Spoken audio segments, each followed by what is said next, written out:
Well, hello YouTube. Here we are with a little bit of a video. Hopefully the wind noise ain't messing over the audio, but it's the way it is. Well, in front of us here we have one of those child trailers. Pretty much these are the kind of trailers that you can either tow behind your bike or use as like a jogger or a stroller. Some of them are a single kid unit and some are like a double kid unit.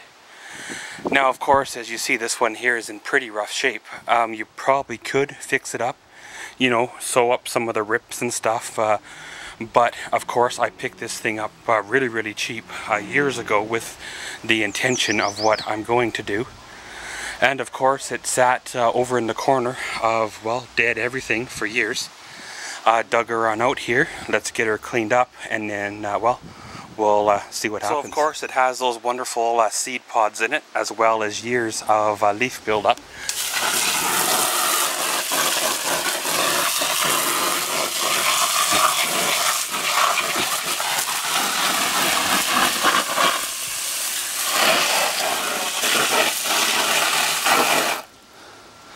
Now, of course, normally I wouldn't really care about the leaves or the seed pods. I'd just take a knife and start cutting.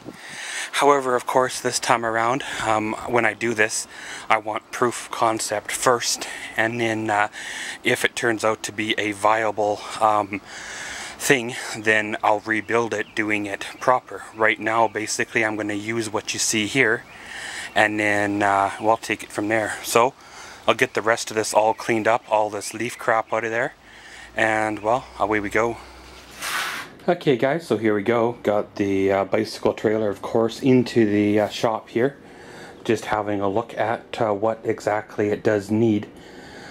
Pretty much, first of all, I'll probably start by removing things that I don't need.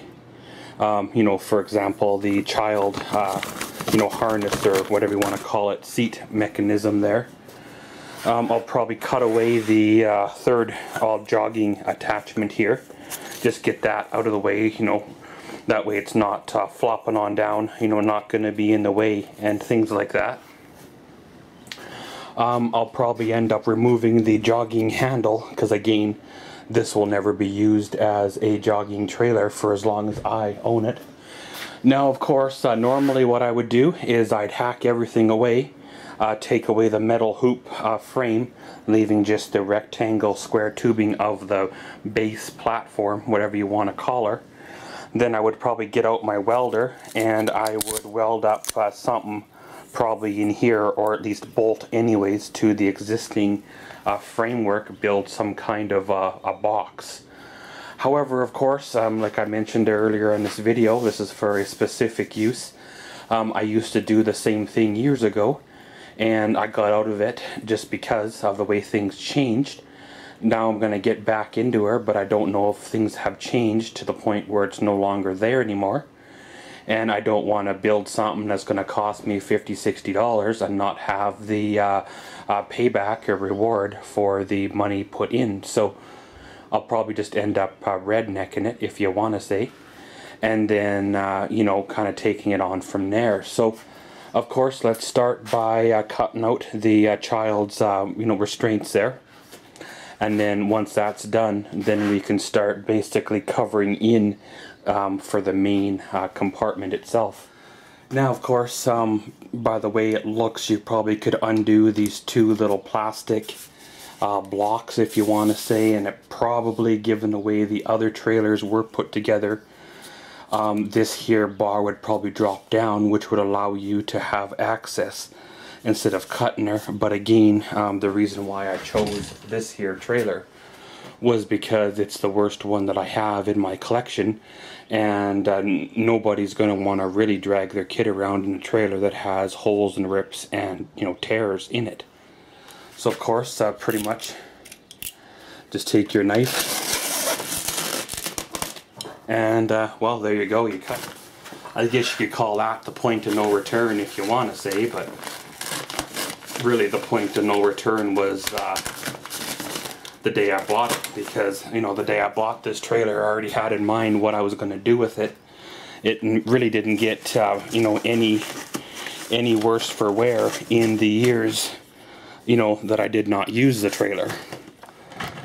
Okay, so there are 2 mounts in the floor, pretty much one there, and then another 2 at the back of the trailer to basically remove, if you want to say, to get the child seat out of her. But again, rather than undoing, you know, things, we're just going to be cutting her. So pretty much once those are all cut, pretty much the whole child harness thing is ready to be, well, removed, discarded. If you really want, you could probably keep some of the buckles and snaps and stuff, because they do come in handy for other, you know, other things. So of course, now that's out of there, we got to fill the gap between the back of the trailer and, well, what's going to be down here at the front of the trailer. Now, what better to do for a proof of concept run, if you want to say, to use the material that is already there. Now, of course, it's in a little rough shape, but you know, we're going to make do with what we have. We're going to pretty much take the cover there that essentially would have went over top of the trailer, sealing the child into the trailer. So, of course, taking this, swinging her on down. Of course, sometimes you get lucky and the Velcro is still good. Other times the Velcro is no-go. Well, this time it is still, you know, reasonably good. So what I'll probably end up doing is having to stretch, you know, this material out. Probably having to put a few, you know, zip ties in this front section, making it, if you want to say, permanent. So of course, with the back here, it's a little bit more of a tattered condition than what, you know, I would call as totally usable. You can probably put a chunk of plywood in there or so. I've been considering, because I have 4 metal bars, essentially using a, if you want to say, a trash bag as my liner. Then therefore you don't have to really monkey with this here, you know, coverings at all. You just use the trash bag and it's all good. So let's go find ourselves a trash bag, preferably one of the, you know, large ones. Stick it on in there and see how it lines up. Okay guys, so here we go. Pretty much as you see here, we have the can trailer in front of us here. Well, as you see, I've got a bunch of zip ties run on up. Effectively, if you want to say, creating a basket, you know, to obviously put stuff in. Now, of course, again, you know, this is just a crude proof of concept. If things turn out the way I'm hoping they will, you know, we can rebuild this and do a more of a proper job of it. I wrapped the canvas top all the way from, you know, back to front, all the way around. And then what I pretty much did is I made sure the front, which was secure through the Velcro down here, I zip tied the front into place, and then I pretty much ran it back over top, you know, kind of like this, right? Now, I could probably leave it like that. There's no real reason why I couldn't leave that top little flap there. It'll get in the way. It'll fall down into the basket, you know, and it'll, you know, cause, you know, problems like that.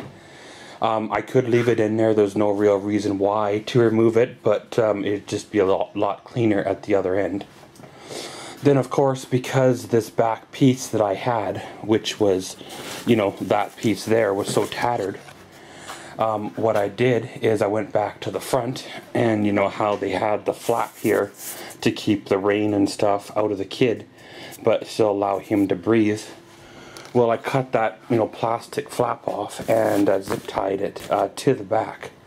So effectively what that does is it creates a back to the trailer, replacing, you know, this one here that was all ripped and tattered. I probably could have spent time with, you know, zip ties, duct tape, sewing needle, and try to sew that back together, but at the same time it was just a lot easier to cut and replace than it was to repair it. So now the basic idea is there. What I'm probably going to do now is of course cut right along this leading edge, getting rid of this flap, because there's no point in having, well, that there. And I've been thinking, you know, to reach in here to get stuff out that's in the far front corner is going to be a huge pain. So what I'm going to do is take these little cheap dollar store carabiners. Unfortunately, I can't find my large ones. I'm going to look for another time before I install them, but I'm going to put the carabiner on to the zip tie, which will probably clip, you know, onto the nearest strap, which would be like right there, which of course then will allow this to be semi, you know, removable, right? Then you can undo the front, flip the front down and get right down in.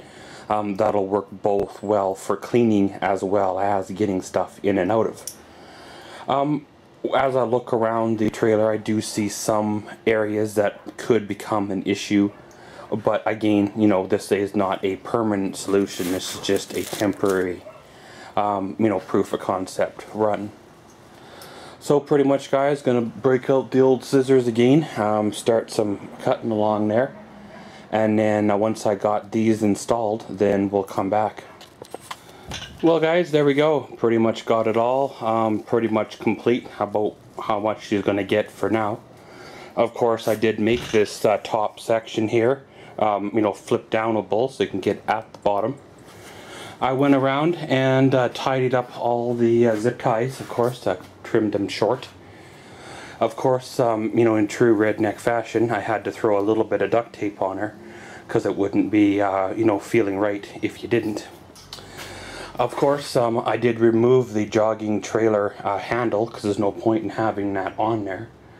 I suppose you probably could have zip tied another bag to the back of there, created extra cargo space, especially if you were picking an area that was more denser and you wanted to have that extra area, or you could leave it on there as a an area to hang, you know, extra bags from, or something like that. But basically, it's, to me, it just looks like something to get caught on something, or just makes the trailer an extra foot or so bigger.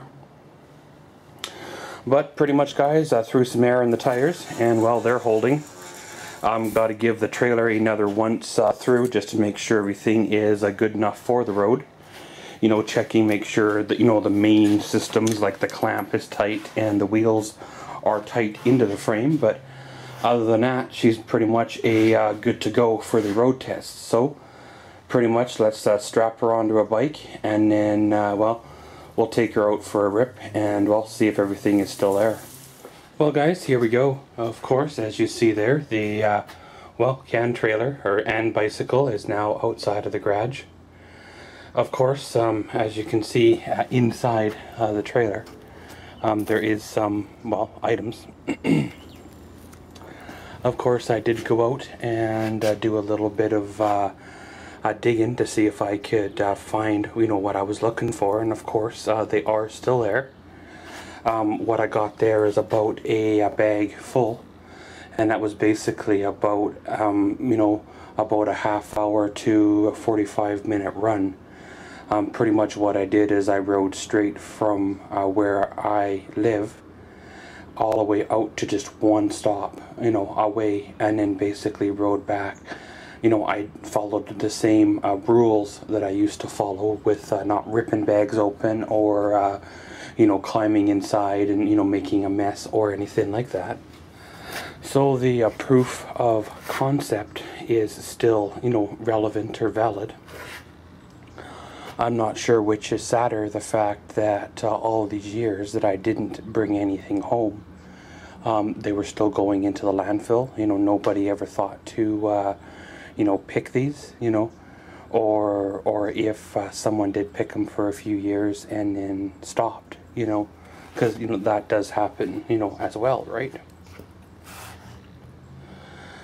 But pretty much, guys, this concludes part one of the recycling trailer.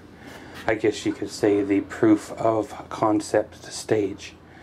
I know it's a little bit too early to say that, you know, it is plausible that they are still out there, because I haven't picked all of the spots that I used to go to. but I imagine there still are some of them left out there, and I imagine that, you know, given the way people are, sometimes these spots still get passed, well, on by, right? Of course, watch out for part 2, where we will be tearing this baby down and rebuilding her, providing that everything is still where it used to be. And, well, it turns out to be a semi-plausible venture, if you want to say. And as always, thanks for watching Maxwell's World. Comment, subscribe, and enjoy.